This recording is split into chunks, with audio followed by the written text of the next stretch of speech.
ফেনীতে দলীয় ঐক্যজোটের সমাবেশে জামাতের আমির ডক্টর শফিকুর রহমান কি বলে বিস্তারিত শুনুন। মন্ত্রীর ঘরে জন্ম নিলেও মন্ত্রী হওয়া যাবে না, তার আপন যোগ্যতা যদি থাকে সে কেবল এই কাজের জন্য নির্বাচিত হবে। আমরা এমন বাংলাদেশ চাই, একজন সাধারণ রিকশা চালক ভাই তার সন্তানের মেধা বিকাশের মাধ্যমে একদিন যেন সেও এদেশের প্রধানমন্ত্রী হতে পারে। ওই বাংলাদেশটা আমরা গড়তে চাই।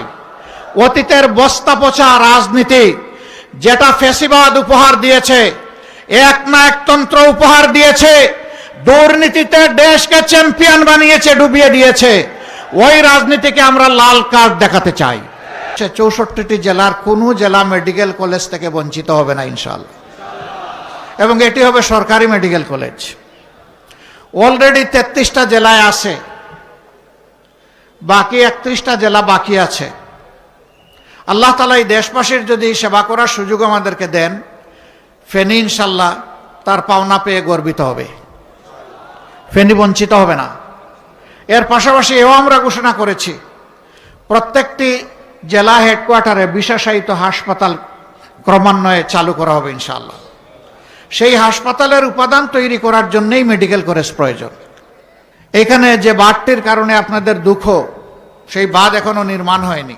আল্লাহ যদি আমাদেরকে সেই সুযোগ দেন, আমরা এর শান্তিপূর্ণ সমাধান খুঁজে বের করবো ইনশাআল্লাহ। ফেনীতে মানসম্মত একটা স্টেডিয়াম নাই। আজকে আমরা যেখানে ল্যান্ড করলাম সেটা ফেনীর স্টেডিয়াম। ফেনী একটা প্রসপারাস জেলা। বাংলাদেশের অর্থনীতিতে ফেনীর বিশেষ অবদান আছে। বিপুল সংখ্যক মানুষ দেশের বাইরে থাকেন, তাদের পাঠানো রেমিটেন্স বাংলাদেশের একটা বিশাল অংশ জুড়ে আছে।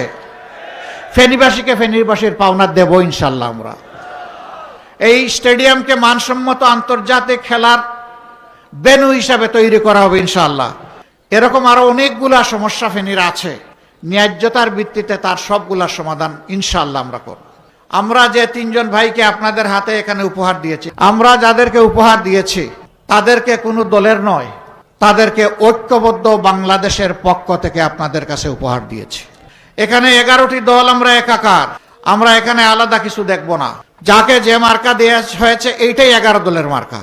আজকে সবগুলা মান অভিমান আমি আমার 2 হাত তুলে নিয়ে যেতে চাই।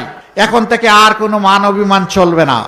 একদম মিলেমিশে একাকার হয়ে লড়াই করে আধিপত্যবাদের বিরুদ্ধে, দুর্নীতির বিরুদ্ধে, চাঁদাবাজির বিরুদ্ধে, মামলা বাণিজ্যের বিরুদ্ধে, মা বোনদের গায়ে হাত তোলার বিরুদ্ধে আজকে এই ভোটগুলা তুলে আনতে হবে।